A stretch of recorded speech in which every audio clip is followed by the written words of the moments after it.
A ver, acertijo 3.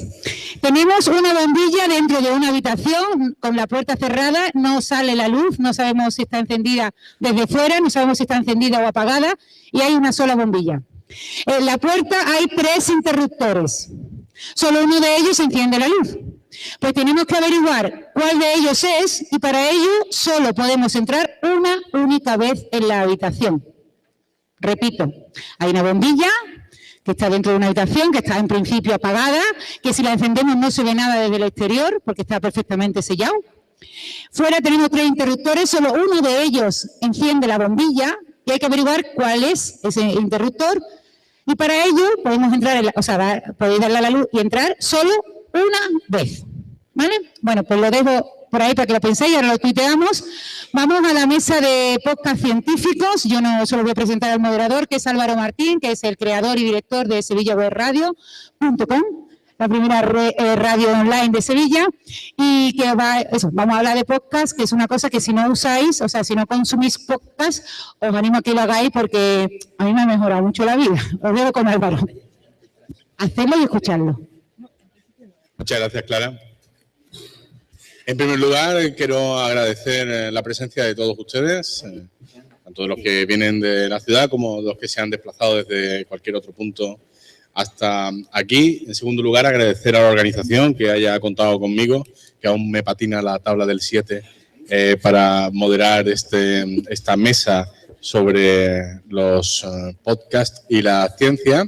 Y en tercer lugar, permítanme presentarles a los ponentes de esta mesa.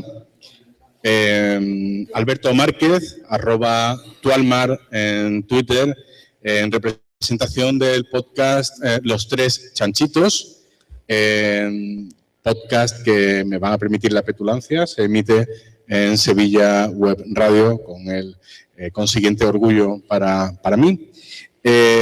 Quique Silva, @Quique Silva en Twitter, por parte del podcast La Buhardilla, un podcast de ciencia, La Buhardilla 2.0, otro podcast que también me van a permitir que lo diga, que también pertenece a los podcasts que se emiten en Sevilla Web Radio.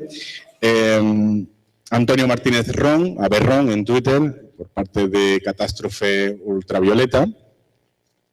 Susana Escudero, @suescudero en Twitter, por parte del Radioscopio. Y Julius, @el 9 planeta, 9 en número, por parte del Noveno Planeta. Bueno, hechas las presentaciones, ¿qué les parece si abrimos con una primera pregunta que pueda dar inicio a esta mesa redonda acerca del podcast y la divulgación científica? Y yo suelto una primera pregunta que recoja el testigo quien quiera. ¿Os parece que el podcast es la mejor forma de divulgar ciencia a día de hoy? Que tome la palabra quien quiera. ¿Yo? Por ejemplo. Quique Silva tiene la palabra. La mejor tampoco, uno más. Pero sí es cierto que el podcast, no solamente el de ciencia, cualquiera, pero bueno, de hecho aquí, está Susana. ¿Qué presencia tiene en un medio tradicional la ciencia? Normalmente poca y ahora es introspectiva. En un medio tradicional, yo me atrevo a decir que cero. En un medio público como el nuestro, Radio Nacional, tiene una pequeña presencia.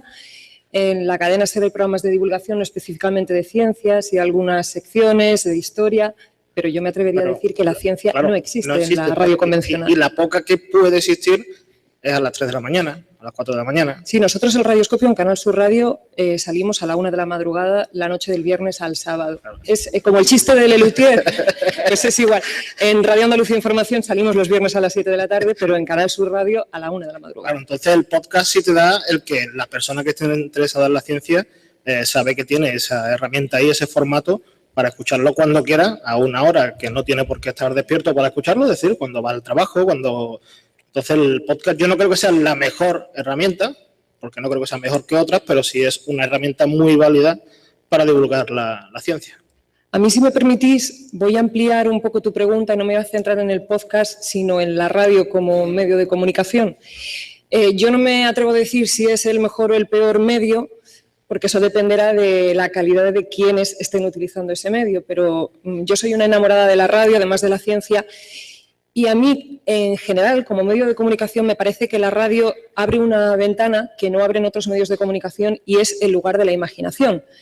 Hasta hoy, que no habéis visto que Julius es un mono, no sabíais cómo era porque solo lo escuchabais en el 9º Planeta, pero le habéis puesto la cara que queríais, la voz que queríais y la imagen que queríais. Lo bueno es que en la radio puede ocurrir todo lo que quieras, solamente con un buen guión, efectos de sonido, músicas y voces. Esa capacidad para la imaginación que te permite la radio no te permite en otros medios de comunicación y yo creo que bien empleada puede servir perfectamente para comunicar ciencia, para divulgar o para lo que se quiera.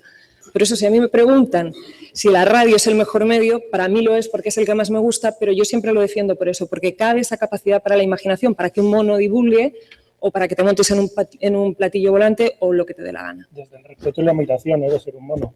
Te agradezco las alusiones y veo que nadie se ha sorprendido en la mesa de que hay un mono. No, yo estaba a punto de tomarme la medicación porque nadie decía nada. Bueno, digo, igual soy yo. ¿Pero hay un mono? Sí, hay un mono, Julius. La verdad es que yo no sé qué hacemos aquí los del 9º Planeta, porque todo lo que ha contado Susana que debería tener la radio es justo lo que no tenemos nosotros, ¿vale? O sea, porque en la radio cabe todo, hasta sí, eso, hasta el vuestro, fíjate. Fíjate, si a esto lo quieres llamar radio, pero bueno. Pero sí, reivindicamos un poco el gamberrismo en la ciencia o en la divulgación. ¿Por qué no se puede ser gamberro, tomar cañas en un bar y decir tacos y hablar con un especialista sobre el tema? Pues yo creo que hasta los monos podemos hacer esto. Dejadme que reconduzca un poco, si os parece, el debate, porque has unido en este caso el podcast y la radio. Lo que pasa es que me da a mí la sensación, al menos, de que la radio es un territorio cercado, donde solamente pueden anidar los comunicadores, mientras que en el podcast es cualquiera el que puede comunicar. Sí, pero el medio que utilizan es el mismo, el sonoro. Sí, no, el medio a eso me refería, nada más. Sí, pero por la propia idiosincrasia del podcast, es decir, que es algo que puede hacer cualquiera con un sistema de grabación y con una conexión a Internet, está mucho más abierto a que sea cualquiera el que puede comunicar y muy probablemente en primera persona, quiero decir, sin la mediación de un periodista, sino que son los propios científicos los que se reúnen, caso de cualquiera de los podcasts, dando el de Antonio Martínez, periodista, de los que están aquí sentados. Bueno, yo quisiera dar mi opinión, porque parece que hay mucha unanimidad al respecto, y yo creo que el podcast, la radio, el podcast, no es un buen medio para transmitir ciencia. Estoy como representante, se supone, de un podcast científico y no creo que sea un buen medio porque, claro, tenemos que suplir con nuestra imaginación, como dice Susana, muchas de las carencias que tiene la radio, puesto que la radio, no sé si lo sabéis, no transmite imágenes. No jodas. Sí. O sea, Disiento. ¿Qué? Disiento. Con las palabras adecuadas creas la imagen que tú quieras en quien te está escuchando. Eso es lo que sabéis. No, pero digo, en general no es... Hablamos de teoría de comunicación. Todos nos comunicamos habitualmente con palabras. Sí, pero estamos viendo aquí que, por ejemplo, a ninguno se le ocurre dar una charla sin una transparencia, sin un soporte visual. Entonces, la radio sí que carece de ese soporte visual. Evidentemente, lo que pasa es que tiene también otras ventajas. ¿Pero es el medio ideal? No, no es el medio ideal. ¿Tiene carencias? Sí, creo que tiene carencias importantes. Y posiblemente esas carencias la propia técnica las vaya a suplir en un futuro. ¿Nos gusta la radio y nos gusta el podcast? Sí, yo creo que esa es la clave y eso nos ciega un poco, que es que nos gusta mucho. Y nos parece un medio cómodo que podemos además escuchar. Nosotros, por ejemplo, cada vez que vamos de viaje, a nuestros hijos le ponemos un podcast detrás de otro y les encanta. Y eso no lo podemos hacer o no deberíamos hacerlo si vamos conduciendo, ¿no? En un futuro sí, porque ya no estará prohibido conducir a los humanos, quiero decir, en un futuro cercano se prohibirá conducir a los humanos. Pero que tiene muchas carencias el podcast, sí, yo creo que tenemos que reconocerla porque la ciencia es mucho mejor transmitirla cuando se apoya uno en las imágenes. Por eso estoy yo aquí. Claro, o sea, Julius no vendría así con esta imagen suya si no fuera necesaria la imagen, ¿no? En algún sentido. De todas formas, no sé si estoy de acuerdo con lo que yo mismo estoy diciendo o simplemente es algo por crear un poco la polémica para que no fuera la mesa redonda absolutamente plana, más que más que redonda. Yo estoy con Alberto, el podcast es una mierda, di que sí. No, yo por poner un poco de... Y para demostrarlo hacéis un programazo como Catástrofe Ultravioleta, ¿no? Bueno, yo es que creo que es un poco petulante empezar una charla sobre podcast diciendo que los podcasts es el mejor formato posible. Pero es que si no nos defendemos nosotros, nos van a venir ahora... No, pues es un formato... Es público ganado, ¿eh? No. Claro, tiene unos inconvenientes, pues yo no creo que sea muy práctico en general. Nosotros somos gente que está más o menos familiarizada con la tecnología que permite escuchar los podcasts, pero yo le digo a mi madre que escuche un podcast y no sabe ni cómo se pronuncia ni de qué coño le estoy hablando. Yo, por ejemplo, no puedo escuchar podcast en el coche, porque tengo un coche de hace 14 años y no... es que no sé cómo hacerlo, porque se me quedó un CD dentro. Luego me lo contáis en la cerveza. En el casete. O sea... que no es tan fácil ni es tan accesible a todo el mundo. Ahora está habiendo un intento por parte de las radios convencionales de acercarse al mundo del podcast. Llevamos 15 años tarde, como siempre, pero bien. Y prefiero lo que está haciendo ahora con Podium, la cadena SER, que es muy interesante y podemos hablar de ello después. Pero también tiene unas ventajas que hay que aprovecharlas. Justamente lo que tú dices, la capacidad de trasladarte de un sitio a otro inmediatamente sin necesidad de... con menos recursos que lo audiovisual puramente, ¿no? Porque para ir a las Galápagos, pues te gastas una pasta en llevar las cámaras, tal, y hacer un reportaje como tienes que llevar a Tembolu, que no veas lo que come, o sea, es tela, ¿no? Pero con la radio puedes ir a las Galápagos sin tener que estar allí directamente hablando por teléfono. Nosotros hemos viajado en el tiempo con el radioscopio varias veces, por ejemplo. Pero ¿es el mejor formato? Bueno, tendrá sus cosas buenas y sus cosas malas. Yo, como referente, desde luego en divulgación, yo consumo todo tipo de formatos.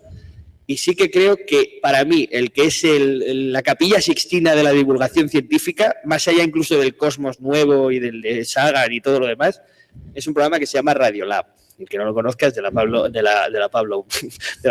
Radio, de la radio pública estadounidense, que es un programa que es el que inspiró para que hiciéramos Catástrofe Ultravioleta, solo que ellos son un equipo de 40 personas y nosotros somos 3, uno de ellos es Peláez, y... ¿Eso como lo dices, a favor o en contra de la catástrofe?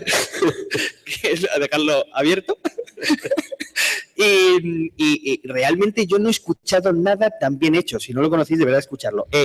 Es un portento de contar historias, de conseguir trasladar a la gente historias humanas de manera directa, con expertos, con rigor, con emociones. Yo recuerdo un momento en mi vida, iba corriendo, esto es una confesión muy íntima, iba corriendo, eso ya es una confesión, porque yo casi nunca corro, iba escuchando el podcast y de repente estaba escuchando un capítulo de Radiolab sobre una niña que tenía el virus de la rabia. Y es el único caso en el mundo en que se consiguió detener la enfermedad momentáneamente porque la pusieron en coma inducido y demás. Y hubo un momento que me tuve que parar porque no podía respirar y me eché a llorar. Alguien que me viera diría, mira, va moco o algo, no sé. Pero me destrozaba, o sea, me estaba impactando y eso... no me pasa viendo la tele, ¿no? O sea, es difícil, pero bueno, que tiene una potencia extraordinaria. ¿Qué es el mejor? No sé, pero si se usa bien, Radiolab es un ejemplo de que es una pasada lo que se puede conseguir con el formato. O el vuestro. Bueno, el mío me hace llorar a veces, pero no en ese sentido. Por orientar un poco la pregunta, si os parece, desde el principio, podríamos establecer, por ejemplo, como una de las referencias para saber si es un buen medio o no, la cantidad de personas que se llegan al público objetivo. Y otra cuestión que también podría ser interesante es si llegáis realmente a quien queréis llegar o al final los podcasts científicos se quedan como un producto endogámico que solo consumís entre científicos. No lo sé, es difícil. Tenemos un problema también con medir el impacto del producto, ¿no? De lo que estamos haciendo. No tenemos herramientas buenas, está todo un poco en pañales. Por ejemplo, Apple no te da datos sobre quién. iVoox sí que te empieza a dar, pero no segmentas bien, no sabes quién te consume y quién no.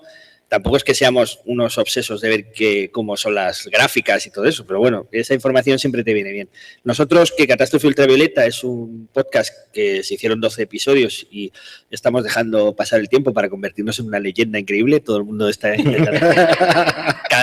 Cada vez íbamos a hacerlo ya, pero claro, estáis tan inquietos que hemos dicho que se jodan. vamos a hacernos más grandes, no, estamos en ello. Y... no sabemos muy bien, los episodios que más audiencia han tenido, pues 40.000 descargas, una cosa del estilo, pero no es lo que esperábamos. Pensábamos incluso alcanzar un público más grande, porque para conseguir que algo como eso, que está tan elaborado, sea rentable, necesitas un impacto más grande. Los anunciantes hoy por hoy, tú le dices que tienes 40.000 descargas y es que ni te escuchan, o sea, se van a otro lado. Nuestro objetivo como Catástrofe Ultravioleta, que es un podcast temático en el que cada episodio más o menos de una hora intentamos sumergir al oyente en una historia que tiene a veces que ver con la ciencia, a veces con los viajes, con la exploración humana, depende de cada vez de lo que nos dé. Nuestra idea no era hacer un podcast con muchas entregas y hecho más o menos como se hacen algunos, pues más o menos para haciendo cosas sin meterse mucho. Aquí hay una elaboración, músicas propias, es como radioteatro, y dijimos, vamos a hacer algo tan bueno, vamos a hacer un Ferrari, que van a venir las marcas y nos van a decir, yo quiero comprarme ese Ferrari, pero hemos decidido vender Rolex en un país que la gente no necesita reloj. Entonces, pues nada, de momento no nos han patrocinado. Pero hoy es una buena ocasión, si me están viendo, amigos de diversas marcas mundiales, pongan catastrofeultravioleta.com en su navegador y adelante, amigos. Gracias por esta oportunidad. El problema de la audiencia es difícil. Nosotros, en nuestro caso, al ser un medio que sí es un medio convencional, la medida es el EGM. Yo, personalmente, estoy por conocer a una persona que me diga alguna vez que alguien le llamó del EGM para hacer una encuesta. En fin, esas son las medidas que hay. Yo creo que más que cuantitativas, muchas veces ese feedback lo tienes de forma cualitativa a través, por ejemplo, del correo electrónico. Nosotros en el Radioscopio no es que tengamos el correo petado todas las semanas, ni mucho menos, pero de vez en cuando te llega un correo desde Argentina, desde Albacete, y cuando el oyente te dice lo que ha escuchado, lo que le gusta, lo que no le gusta, quizá eso sí que puede servir más, o cuando te encuentras con alguien. En cuanto a números, yo estoy con Antonio, es muy difícil conocer porque las herramientas no son fiables. Sí, no me refiero tanto al número, sino si salía del entorno científico. Quiero decir, si evidentemente lo que tratáis de hacer es la divulgación científica y eso evidentemente trata de llegar al mayor número de personas posible, tanto a aquellas personas con conocimientos como a aquellas personas ignotas.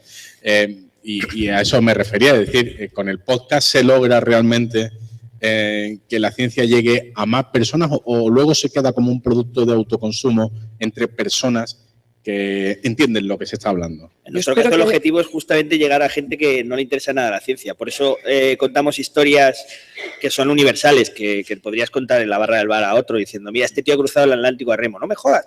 Y a partir de ahí ya pues hablas de bioluminiscencia en el mar, de mogollón de cosas, pero sobre la base de que nuestro objetivo no sois vosotros. Que si lo queréis escuchar muy bien, es la gente que pasa por allí o la gente que no tiene ya un interés. Pero creo que no es el caso de todos los podcasts que están aquí representados, creo, ¿no? Claro, es que también es diferente. Nosotros, como decimos, al salir en una emisión de una radio pública, el público que está oyendo es un público generalista. Y nosotros con lo que jugamos es con lo que dice Antonio también, enganchar a cualquiera que esté oyendo la radio aunque no le interese la ciencia. Nosotros intentamos hacerlo a través del sentido del humor, no tan gamberro como otros, pero sí a través del sentido del humor. Y sobre todo, en nuestro caso, lo que hacemos es cuidando mucho el producto para que alguien al que le guste la radio, aunque en principio no le interese la ciencia, se quede con un programa muy cuidado, con mucha selección de músicas, aunque no nos las compongan es profeso, pero sí con muy buena selección, efectos de sonido, radioteatro, cosas que en la radio están más o menos perdidas, pero que nosotros queremos recuperar para enganchar a la gente a nuestro programa y a la ciencia. Y si no, yo creo que fracasamos, porque si nos lo contamos entre nosotros que ya estamos convencidos, no tiene sentido. Yo creo que sí sale del círculo, vamos. Mi experiencia es que sí sale del círculo, por lo menos el feedback que a nosotros nos llega, evidentemente hay gente de ciencia, cuando digo de ciencia no digo que sea una persona que trabaja en investigación, sino bueno, que ha estudiado su carrera de ciencia, ahora estará en el McDonald's, bueno, le gusta la ciencia, ¿vale? El McDonald's que tenga suerte, claro. No acabas en Wendy's. Sí. Pero la sensación es que sí llega mucha gente que te dice, bueno, a mí la ciencia no me interesa, pero me gusta cómo lo contáis. En ese sentido, también es verdad que el podcast sí permite una cosa también que la radio quizás muchas veces es mucho más formal. Es decir, caben muchos formatos muy distintos. El mono que tengo ahí a la derecha y nosotros somos mucho más gamberros que las otras tres personas que tenemos aquí. Es otra manera de ver la ciencia. Muchas veces pierdes en rigor, sin caer en errores, pero bueno, intentas llegar a otra cosa, pero bueno, te permite las dos cosas, te permite reírte con ellos, con Noveno Planeta, reírte con nosotros y pasar un buen rato, o en el caso de Radioscopio o Los Tres Chanchitos, que muchas veces tocan temas muy distintos y vamos, se sumergen en un libro, se sumergen en un viaje, y bueno, y ya cuando te sumergen en cualquier cosa, como el de... Yo que soy un fan de un gran episodio de ellos, que es el de la orca. El de la Morgan me parece un espectáculo, entonces... Y es que sí, lo sé. Por alusiones. Sí. Nosotros nos preguntábamos ¿por qué triunfa el larguero? ¿Habéis escuchado el larguero? ¿Lo habéis escuchado todos los de aquí? Entero no. Hace 20 años. Es una castaña, es malísimo. Ya sabemos por qué va enmascarado, para decir cosas así. Un segundito, porque no tengo muy claro si el público está escuchando bien. No sé si le pasa. El micro por edificio de la careta o levántate la careta cual un poquito solo grito, pues si no se va a escuchar. Ponerle otra cruz campo, porque con lo que estará sudando la criatura necesitará hidratarse. ¿Puedo hacer una aportación? Sí, adelante. Vale, venga. No, lo que estaba hablando es del larguero. Si habéis escuchado el larguero como programa de radio es una castaña y tiene muchísimos oyentes. ¿Por qué? Esa es la pregunta. Es gente gritando, hablando de fútbol, que les interesa a bastantes, desgraciadamente. Nuestra idea es ¿por qué no se puede hacer lo mismo con ciencia? ¿Por qué no podemos irnos a un bar a beber cerveza, a decir barbaridades y hablar de ciencia? Es otro formato. Bueno, sí, pero desde luego seamos realistas. O sea que desde el momento que 100.000 personas están dispuestas a pagar un dineral por ver a Messi marcar un gol y nadie me paga a mí por demostrar un teorema, quiere decir que hay una diferencia y eso hay que aceptarlo. O sea, indudablemente, es más, te puedo decir, o sea, yo estoy muy contento con nuestro podcast, Los Tres Chanchitos, pero estoy prácticamente seguro que todos los que nos escuchan están ahora mismo aquí en esta sala. Eso es una realidad. Entonces, ¿qué pasa? Esto es como lo de los mítines, el de los partidos políticos en las campañas electorales. ¿Quién va a los mítines a los partidos de un partido político?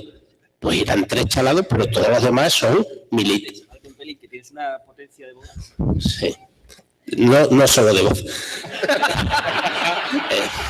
Un poquito más.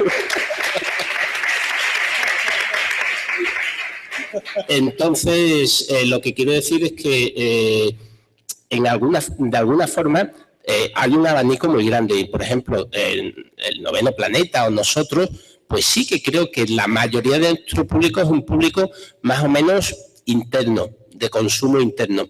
Y que lo que hacemos es, pues de alguna forma, reforzar ese interés que pueda tener y hacer una cierta labor de apostolado y que después pues, pueda dar argumentos y se pueda difundir un poco más allá y que pueda haber otros podcasts como Catástrofe Ultravioleta. La Guardilla, por ejemplo, está un poco a medias. ¿Por qué? Porque ha conseguido, gracias a muchos años de perseverancia, premios y buen hacer, pues llegar a un público posiblemente mucho más amplio. Pero por ahora no es el caso de la inmensa mayoría. Bueno, pero de todas maneras, a ver, que haya llegado a un público más amplio o más fuera de la ciencia, no quiere decir que haya llegado a un público más amplio en términos absolutos. Es decir, perdón un momento, Jesús Rodríguez, que no se marche y que ahora le demuestro un teorema, le voy a... Me refiero que nosotros es verdad que a día de hoy, pero bueno, nosotros por ejemplo no llegamos a los números que acaba de decir, por ejemplo, Antonio. Nosotros creo que el episodio que más descarga tiene 16.000. Todas están en ese entorno, 16, 15, 14. Son muchísimas, ¿eh? No, como si fueran pocas. Son muchísimas. No, si no las cuento como si fueran pocas, pero... 6.000 no caben en esta sala. No, pero es lo que dice Antonio. ¿Y con quién vas a eso? Sí, está bien el número, pero ¿quién te compra, entre comillas, un producto para 16.000 personas?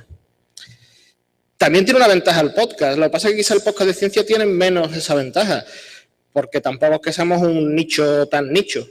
Pero un podcast que sea más de un nicho determinado, siempre puede decir, tengo a 20.000 personas escuchándome que están interesadas en tu producto. Claro. Yo no puedo oír decir, tengo 16.000 personas que pueden estar o no interesadas en tu producto. Y es que además, por ejemplo, en el ámbito de las revistas, 16.000 de tirada está muy bien, sin embargo, en un podcast se menosprecia, porque el campo publicitario, ámbito publicitario está distorsionado por intereses de mucho... No, y porque está acostumbrado a las audiencias televisivas y de radio. Un pequeño inciso con respecto a lo que acaba de decir Antonio, te hago una pregunta. Has dicho que 16.000 personas para una revista estaría bien, pero para un podcast no. La pregunta es, ¿dónde está el punto en el que el podcast se puede monetizar? Por tanto, quiero decir, me imagino que es porque habrá algún podcast que ha tenido que tener no sé cuántos para poder monetizar, ¿no? A ver, en España, que yo sepa que tenga impacto publicitario suficiente, está Todopoderosos, que además lo están haciendo personas que son ya conocidas y que ya tienen tirón por sí mismas mediáticamente, pero no sé en qué números están, pero estarán por encima seguramente de 100.000 o por ahí. No es fácil de determinar. El problema no es de cuál es la cifra a partir de la cual es rentable invertir publicitariamente, porque eso es una convención entre si el publicista no quiere, ya te puedes poner como quieras. El tema es que no existe el mercado ni la mentalidad todavía para que, o sea, muchos sitios tú le dices, oye, patrocíname un podcast y no saben lo que es, ese es el problema. Cuando eso no suceda, pues entonces habrá posibilidades, pero que esa cifra es móvil. A partir de, a lo mejor, de cierto momento, 16.000 puede ser una cifra interesante si es efectivamente un sector que te interesa mucho. Imaginemos un podcast de motor, de coches. Sería muy patrocinable para una marca de coches porque podrían hablar de cosas que te interesan sin hacer publicidad necesariamente de tu coche. Pero tú estás patrocinando algo que le da valor al oyente y te asocias con una buena imagen y creas marca, ¿no? Al final. Entonces, bueno, es muy relativo, no hay una fórmula matemática. Y por reconducir un poco el debate, ¿pensáis que un podcast de ciencia sería más difícilmente monetizable que un podcast de cualquier otra materia? Es posible. Por ejemplo, a nosotros nos dijeron gente que nos intentó ayudar con lo del patrocinio, que cuando iban a hablar con un patrocinador, nosotros no éramos una idea clara para vender, porque primero el título, Catástrofe Ultravioleta. Si tienes una marca de coches, Catástrofe mola mogollón. Segundo, no hay una idea clara. ¿De qué va Catástrofe Ultravioleta? No puedo decir claramente, joder, es el mejor podcast de motor, ¿no? Sería una idea muy clara para decirle a alguien, no, nosotros somos la hostia de raros. Entonces, tampoco hemos hecho esto para vender publicidad, lo hemos hecho porque nos da la gana y nos gusta y ya está. Pero cuando tú intentas hacer algo comercial, lo que tiene que estar muy claro dentro de los sistemas, las estructuras que ya funcionan, tienen que encajar. Tiene que ser claro, vendible, fácil de contar. Entonces, si nos hubiéramos llamado, yo qué sé, científicos locos lo pasan chupi, aun siendo una mierda de título, tendría una idea muy clara. Una cosa, porque estoy viendo aquí, como estoy viendo la pantalla, y alguien acaba de hacer una pregunta en Twitter que la verdad se nos ha perdido un poco, ¿no? Llevan media hora hablando sobre podcast y deberíamos explicar qué son y dónde se pueden descargar. Y que tú sabes que cuando dábamos los cursos eso era una mañana entera, ¿no? Ya. Pero si alguien se quiere atrever a dar una explicación breve y concisa... Yo te puedo dar la explicación que daban los cursos, ¿no? A ver, un podcast oficialmente es un archivo cualquiera, multimedia, porque incluso en principio era el vídeo, pero básicamente lo que diferencia un podcast de otra cosa es que te puedes suscribir. Que tenga un feed, un RSS en el que tú te puedas suscribir. Es decir, es un archivo de audio que está ahí en un servidor y que tú te lo bajas cuando tú quieras para escucharlo donde tú quieras. ¿Dónde se pueden encontrar? Bueno, pues a día de hoy básicamente todo lo vais a encontrar entre dos sitios, en iTunes, básicamente, y en español en iVoox, ¿vale? Porque tiene una gran... de hecho, en iVoox está todo programa de radio, incluso aunque el programa de radio en sí no tenga formato podcast oficialmente, alguien se ha encargado de grabarlo y subirlo, ¿vale? Entonces, iVoox por un lado y iTunes. Y no es más que un archivo de audio en este caso, porque estamos hablando del podcast final del vídeo, pues eso se quita un poco del medio de la definición. Simplemente un archivo de audio que te puedes descargar, como y cuando quieras, con una aplicación del móvil, con el ordenador. Hoy día con el móvil, antes tenías que ir con un MP3 a cuestas, pero hoy día con el móvil tienes todos los podcasts. Yo a veces pienso que los podcasts son a la radio lo que las series han sido a la televisión, es decir, el consumo, por lo menos de una parte del público, ha cambiado. Ya no estás pendiente de la tele y de lo que van a echar el lunes a las 10 de la noche, sino que tú el lunes a las 10 de la noche te pones lo que te da la gana. La radio convencional es, el lunes a las 10 de la noche, dale el larguero. Pero tú ahora, como público, a las lunes a las 10 de la noche te pones la guardilla. Entonces, es un poco el ejemplo, como lo veo yo, que es la diferencia en patrones de consumo de la gente, que se hace su radio a la carta de alguna manera. Pero eso hay que conseguir, bueno, hay que conseguir o no. Si no se consigue, pues mira. Pero sería lo bueno para los que nos dedicamos al podcast, que hubiera una mayor difusión o que se acostumbrara más a la gente a hacer eso. Y de momento, el mercado es pequeño. Se está intentando que crezca. En Estados Unidos es una diferencia brutal. Ahí sí que hay posibilidades de... Y la gente tiene coches más modernos. Claro, no tienen como yo un coche de hace 14 años. Igual tiene un sistema para quitar el CD que se me ha quedado atascado. Igual, luego lo hablamos. Por cierto, Antonio, luego si quieres hablamos, pero yo tengo un coche del mismo tiempo que el tuyo y solo hizo falta cambiarle la radio. O sea, no hacía falta cambiar el vehículo entero. En el taller me dijo que había que cambiar todo el motor. Igual. No. Pues, te intentó timar, que lo sepa. Quiero preguntaros también... os he preguntado que si llegáis al público objetivo que queréis llegar, y luego también quería preguntaros si aquellas personas que tienen necesidad de divulgar sus conocimientos, aquellas personas que entrevistáis en vuestros programas o a los que les dais difusión, también confían en vuestros proyectos para difundir sus ideas. Es decir, si contáis con el favor y la confianza del público y si contáis también con el favor y la confianza de aquellas personas que tienen cosas que contar. Es que si no, yo creo que no se dejarían, ¿no? Por ejemplo, nosotros en nuestro caso hemos llamado a catedráticos muy serios de las universidades, muy serios, muy serios, y les hemos dicho, mira, ¿te quieres venir al radioscopio? Queremos contar lo que estás haciendo y resulta que te vamos a miniaturizar, meter dentro de un cuerpo humano, vamos a entrar en el torrente sanguíneo, enseñar lo que son... Y nos han dicho, vale, venga, mola. Cosas que en principio podrías creer que a lo mejor iba a costarte hacer con gente. Si no confían en ti directamente te dicen que no. Y nosotros llevamos 5 temporadas, no sé cuál es vuestra experiencia, pero hasta el momento nadie nos ha dicho que no. Ni a pasar por el programa, ni a arriesgarse a cualquiera de las cosas que hace el radioscopio, que pueden ser de todo tipo. Yo creo que eso también tiene que ser... porque cuando hablas con la persona a la que quieres entrevistar, le tienes que decir de forma muy clara cuál es tu objetivo, cuál es tu proyecto, cuál es tu programa, para que él vea que tú sabes lo que estás haciendo. Porque el especialista en comunicación es quien hace el programa de radio o el podcast. Si la persona con la que te pones en contacto confía en ti porque ve que tienes el programa bien dirigido, se va a dejar. Y si no, directamente, pues ese programa no existe porque jamás estaría ni en el Radioscopio, ni en el Noveno Planeta, ni en Los Tres Chanchitos, ni en los programas que estamos aquí representados, ni en ningún otro, claro, creo yo. Sí, no, recogiendo un poco lo que has dicho, a nosotros creo recordar que nunca nadie nos ha dicho que no. A lo mejor alguien no nos ha contestado, pero bueno, pueden ser por 1000 cosas, ¿no? Pero pero todo el mundo que nos ha puesto en contacto, nadie nos ha dicho que no. Y es cierto que nosotros, en ese sentido, bueno, y también le pasa al Noveno Planeta, cuando hablamos con la gente, les hacemos hincapié, ojo, tu parte la vamos a tratar muy seriamente y tú vienes aquí a hablar, ojo, pero nosotros nos gusta ser un poco gamberros y hacer mucho humor y tal, pero nadie, al revés, mucha gente se arranca con chistes, gente que tú dices, hostia, ¿puedo contar un chiste? Digo, o sea, como, ¿puedo saludar? Porque tú le has avisado, voy a hacer el tonto, pero no te preocupes, yo me voy a leer tus papers, yo me voy a leer lo que tú haces, sé quién eres, sé cuál es la importancia de tu trabajo y mi objetivo es que la gente lo conozca.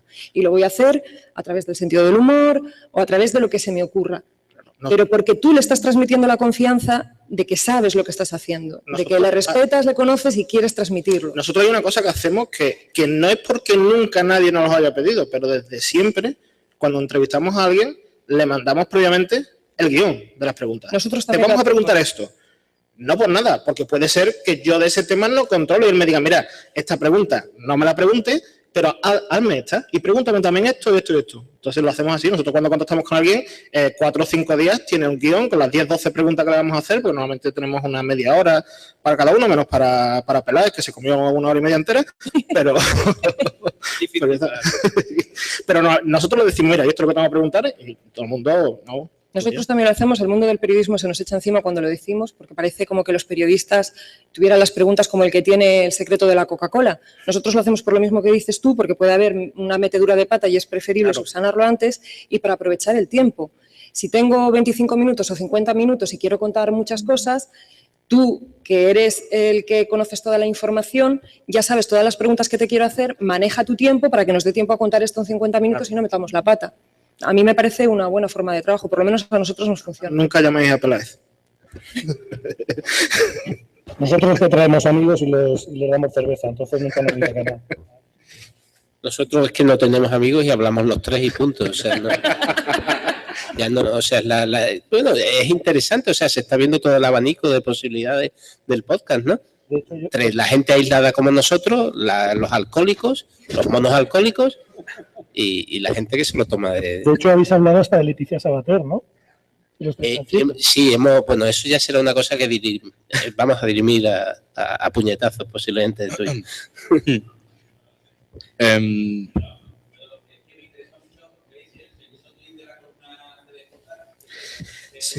Sí. El que dice radio, televisión, libros, web, ese. A mí me preocupa cómo sobreviven estos proyectos. ¿Está el esfuerzo recompensado? Bueno, pues ahí lo dejo. Económicamente no. Hay que hacer daño. En el 95% de las veces, económicamente no. Económicamente. Yo creo que la divulgación de la ciencia, además, a lo mejor Antonio le puede decir más, porque como él dice, controla más todos los formatos. Ahora mismo la divulgación de la ciencia en este país es amateur. Y no por falta de profesionalidad, sino por falta de remuneración económica. Y lógicamente los podcasts de radio pasa igual.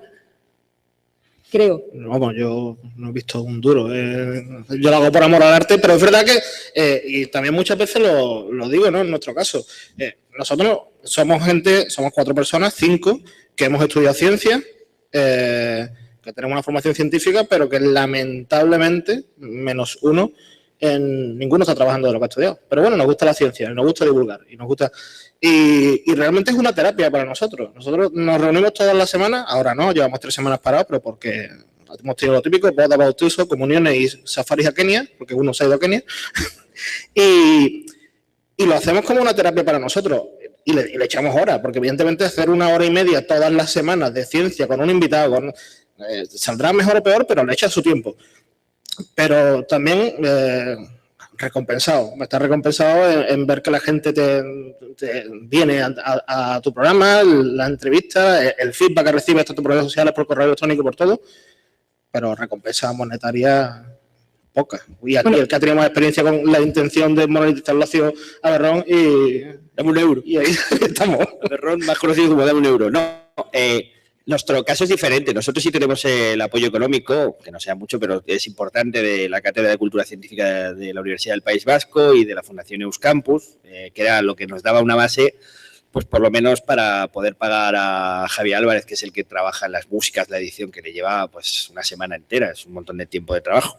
Y luego hemos encontrado un formato que sorprendentemente nos ha funcionado muy bien, que era el del patrocinador, pequeños patrocinadores que patrocinaban un programa. Esto es muy simpático porque empezamos pidiendo 300 € de apoyo para cada programa y el primero que se ofreció fue el restaurante de debajo de la casa de Javi Álvarez, ahí en Lavapiés, que se ofreció a pagarnos un episodio y nos lo patrocinó. Apareció él diciendo, yo quiero patrocinar este programa, estamos aquí y tal, y de repente fue un éxito porque empezó a llegar gente a su restaurante y le visitaban cada 2 por 3. Vengo porque lo he escuchado en Catástrofe Ultravioleta. Luego nos patrocinó una frutería online, que también fue fantástico. Luego nos patrocinó Berto Romero un programa anunciando su espectáculo y los chicos de 93 metros, que son amigos y también son muy fans, y dijeron vamos a patrocinar un programa. Y tenemos para la segunda temporada esta gran leyenda urbana, que va a haber algún día segunda temporada. Ya tenemos patrocinados como 6 o 7 patrocinios pequeños de estos, que al final, pues poquito a poco, imaginaos que en un episodio, como la radio comercial, tuviéramos 3 o 4 anuncios. En Radiolab funcionan un poco así también, que les dieran, como veis, todo lo que hacemos lo copiado de Radiolab, así de claro, que metes 2 o 3 patrocinadores de poca cantidad, pero al final te hacen que el modelo pues te permita, por lo menos, que no sea una ruina, porque en el caso de Catástrofe Ultravioleta son pocos episodios, pero cada uno lleva un trabajo de mogollón de tiempo, de escribir un guión, que además son un trabajo de orfebrería, porque son frases cortas, un sonido, más luego los sonidos que hago yo con la boca, que son la hostia, que la gente no lo valora. Pero ojo, ahí hay un curro, que yo me he tirado muchos años estudiando haciendo... Y todo esto, que quiera que no está pagado. Y eso al final, pues conseguir dinero es complicado. Pero no toda la divulgación es amateur. Yo trabajo en muchos medios y en el caso del Radioscopio, hay que decirlo, existe gracias a que la Radio Pública de Andalucía está apostando por esto y yo creo que eso es algo de lo que debemos felicitarnos todos, de que Canal Sur Radio y Radio Andalucía Información tengan un programa de ciencia y en mi caso soy de las privilegiadas que cobra por hacer su trabajo, pero pero cada vez hay más, o sea que el mercado existe y hay un montón de ejemplos. Siento interrumpir, pero quedan 10 minutos de mesa y mientras que vosotros seguís charlando, si hay alguien que quiere realizar alguna pregunta del público, pues le daremos paso. Si queréis pedir algún sonido que haga con la boca, también puedo... No sé, Clara, no sé si hay algún micrófono. Sí, los sonidos de la boca. Pues, en tanto haya preguntas, le damos paso. Seguís hablando vosotros. Adelante, por favor. Ponte de pie, si eres tan amable. ¿Y tu nombre? Alberto. Sí, soy Alberto Aparici. Hola. Bueno, tú ya lo sabes. De hecho, te quiero preguntar a ti por una cosa que has dicho antes. Has dicho, Catástrofe Ultravioleta está orientado a la gente que no están necesariamente en el mundillo, ¿no? Que pasaban por allí y que lo que queremos es que aprendan esto, que se enganchen y que se den cuenta que es algo que les puede gustar. Mi pregunta es, ¿cómo se hace eso con un podcast? Porque quiero decir, cuando uno está en un medio convencional, como es una radio, un periódico, sabes que la gente va a pasar por allí, por otras razones, por motivos muy diversos, pero un podcast da la impresión de que la gente va a buscarlo a posta. Entonces, ¿cómo haces un podcast científico que capte a gente que no iba buscando un podcast científico? Pues haciendo mucho spam en Twitter, que es lo que hago yo. No, pues a ver, ya no sales de la nada porque, bueno, la gente, algunos de nosotros ya nos sigue por otros canales y lo que intentas es, tú sales con un primer episodio, intentas hacer mucho ruido, hablas con amigos, oye, escuchad esto y decirle a la gente que, o ponerlo en un post en el blog, Microsiervo, siempre Huicho le decimos, Huicho, tío, no publicidad, este tipo de cosas. Entonces, intentas que funcione así, pero el ideal, eso es para arrancar, como el cohete de salida, pero lo ideal es que esté tan bien hecho y ese es nuestro objetivo, ¿no?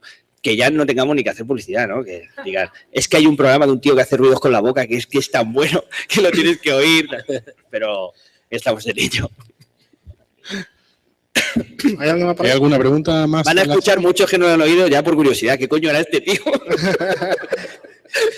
No, mientras hay la otra pregunta, yo sí, sobre lo que ha preguntado él a Antonio. El oyente hardcore de podcast escucha lo que le caiga, ¿eh? Claro, no son muchos, ¿vale? Pero no es normal, depende, ¿no? De ciertos nichos, pero yo, por ejemplo, no voy buscando, voy a escuchar un podcast de tal cosa, sino que siempre, bueno, hago mi búsqueda, me miro en iTunes, miro en Ivo, digo, miro en Twitter también, y veo un episodio de un podcast que, por lo que sea, no me interesa nada el tema a priori, y lo escucho. Y de ese oyente hay muchos. Y lo mejor es que, bueno, lo mejor y lo peor, es que da mucho por culo. Y el que le gusta un podcast se lo está recomendando a otro por Twitter y escucha esto. Pero es verdad que hay temáticas que son más complicadas. Y la ciencia sí cuesta un poco más. Podcast de tecnología hay 10.000 millones y todo el mundo los escucha a todos, porque hay muchos interesados en la tecnología. La tecnología me refiero básicamente a los móviles y a los ordenadores, no a la tecnología como aplicación de la ciencia. Pura y dura. Los gadgets. Los gadgets, sí. Sección de tecnología, ¿no? Si nada más que habla de móviles. Pero es verdad que aunque parezca que no, hay más gente ahí fuera que te está escuchando de la que tú piensas. No muchas más, pero suele ser gente que hace mucho ruido. Aprovechando que quedan 6 minutos de charla y soy 6... Cinco, si no sabes contar ya... Perdón, 5. Es decir, estaba contando con hay un matemático. Podría aclararnos si hay 5. Decía al principio que la tabla del 7 y ya veis que no sé ni contar. Y lo peor es que doy fe. Bueno, os dejo si os parece un minutito a cada uno. Como los candidatos. Mola. Os dejo si os parece un minutito a cada uno para que tú al menos tengáis un minuto para decir lo que queráis, para hablar de vuestro podcast, para darlo a conocer o para hacer un alegato sobre caída de educación. científica. Y me apetece empezar por Julius, que ha hablado poco, pero además se le ha entendido un poco. Pues hombre, yo desde el Noveno Planeta, como decía, la idea es ser muy gamberros, pasárselo bien, traer a gente, entrevistarlos. Nosotros no le pasamos las preguntas y a veces los metemos en verdaderos compromisos, pero eso es parte del juego de tener una persona allí, de jugar con él, de intentar también llevarlo al lado gamberro y hacer algo divertido. Y nosotros lo hacemos en un bar que es el Papauca, en Granada, en el barrio El Realejo, precisamente para sacar de los estudios, bueno, nosotros no tenemos ni estudios, claro, pero para sacar a los bares y que la gente nos vea, por lo menos que la gente pregunte, ¿no? Y yo creo que es un buen formato en el que te puedes reír, puedes aprender de ciencia y ese es el motivo, ¿no? Un poco romper y no hacer siempre lo mismo. Hablabais antes de seguidores, nuestro límite son 400, 400 descargas, o sea, estamos empezando en esto, pero... No, es increíble porque tienen un podcast que lo hacen chimpancés que beben cerveza y hablan con la nariz, eso es cosa asombrosa. Deberíais seguirlo, joder, y hablabas tú de ruido. Y sabes hacer más cosas, ¿eh? Es broma. Susana. Bueno, yo voy a terminar como empezaba. Yo defiendo la radio, defiendo el poder de la imaginación, defiendo el poder de contar las cosas de una forma muy cuidada, con programas que hagan a la gente imaginar y pasarlo bien con la ciencia. Nosotros, yo creo que si tenemos que definir el radioscopio más allá del rigor del que hablaba antes Quique, que se supone o presupone en cualquier programa de ciencia, nosotros lo que hacemos es mimar la radio. La cuidamos cada programa al máximo. Y eso a lo mejor quizá también ahora mismo es una cosa rara y difícil de encontrar en las emisoras de radio. Yo me quedo con la radio siempre, para todo, incluida la ciencia. Alberto. Sí, bueno, nosotros, como ya he dicho, o sea, simplemente la idea de nuestro podcast fue 3 amigos que nos sentamos tomando un café o una cerveza o lo que sea y charlábamos y dijimos, oye, pues esto, ¿por qué no lo emitimos? Y la principal razón por la que lo hacemos es porque nos lo pasamos bien. Desde el momento que dejemos de pasarlo bien, dejaremos de hacerlo. Y con eso, aparte de todo, bueno, pues también esos 3 amigos pues organizan Ciencia y os Dao, organizan junto con otra gente las charlas del Boulevard, etcétera. O sea, quiero decir que nos gusta y que creemos que la labor de la divulgación científica, aunque los 3 chanchitos no es únicamente científico, pues es algo interesante y que merece la pena apostar por ello. Bien, es verdad, como habéis dicho antes, que es muy difícil hoy en día todavía en España dedicarse profesionalmente a ello, pero afortunadamente nosotros tenemos otra profesión, pero sí que creemos que es necesario pues estos otros podcasts más profesionales y que vayan incidiendo y que se vaya a conseguir meter la cuña y que no todo sea el larguero que decía Julius. Bueno, nosotros en Catástrofe Ultravioleta no hacemos el programa por la divulgación, esto es una realidad, lo hacemos por el placer de contar una buena historia. O sea, de alguna manera somos adictos a hacer ese programa, pasara lo que pasara, aunque lo escucharan 2 o incluso sin patrocinadores lo seguiremos haciendo. Básicamente porque no hay sensación más increíble que empezar a tirar de un hilo, dejarte llevar y luego cuando ya tienes todo el material, ya has hablado con un montón de especialistas, has ido a sitios, has estado viendo cosas, el componer eso para contarlo de forma que te atrape directamente la atención, generar sonidos, músicas, que la gente se meta en el mismo viaje mental que has tenido tú. Y eso es un poco nuestro propósito, intentar mejorar la forma de contar historias. Entonces, bueno, pues si conseguimos hacerlo y que le guste a más gente, fantástico. Y sería deseable, en términos generales, que estos formatos de radio a la carta, digamos, y bien hecha, o hecha regular, o en plan incluso juerguista, pues que tuvieran más impacto en la sociedad, porque sería mejor para todos, sería más rico el paisaje de cosas que se pueden elegir, ¿no? Y ahora mismo, de momento, pues estamos ahí en un momento que está medio creciendo. Yo creo que dentro de unos años seguramente estaremos hablando en términos muy distintos del podcast. ¿Qué Silva? Bueno, yo de los que estamos aquí creo que es por lo menos el proyecto en sí, el que lleva más tiempo, bueno, más tiempo con el proyecto como tal, no en la divulgación científica, ¿vale? Tampoco puede que sea más joven, quizás. El mono es que no sé qué edad tiene. Nosotros, 45, vale, entonces sí, soy más joven. El tema es que nosotros lo hacemos por el placer y muchas veces lo hemos dicho en otras charlas donde hemos estado es un eufemismo de decir dónde he estado, porque mis compañeros nunca me acompañan a este tipo de charlas. Nosotros hacemos la guardia primero como una terapia para nosotros, porque nos gusta hablar de ciencia, porque como ha dicho antes Alberto, la idea surge en un momento en el que estábamos en un bar, estábamos hablando, creo que de los agujeros negros, sí, estábamos hablando de los agujeros negros, y un señor que estaba allí en el bar se nos acercó y dijo, oye, estoy escuchando hablar, explicarme esto de... El hombre se refería al agujero de ozono, pero bueno, da igual, el hombre se interesó, ¿vale? El hombre se interesó. Digo, bueno, pues si a alguien le interesa, pues entonces le tuvimos que explicar la diferencia entre agujero negro y agujero de ozono para empezar. Maravilloso. ¿Vale? Y el hombre se quedó allí con nosotros un buen rato, entonces dijimos, mira, esto mola, esto está bien, esto te lo pasas bien.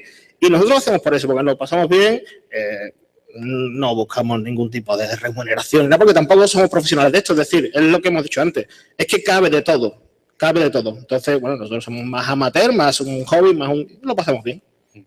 Pues en principio se nos ha acabado el tiempo, digo en principio, bueno, pues esta ha sido en la mesa de podcast y divulgación, espero que hayáis disfrutado al menos tanto como yo modelándola y teniéndola de cerca, así que pues un aplauso para los ponentes si sois tan amables.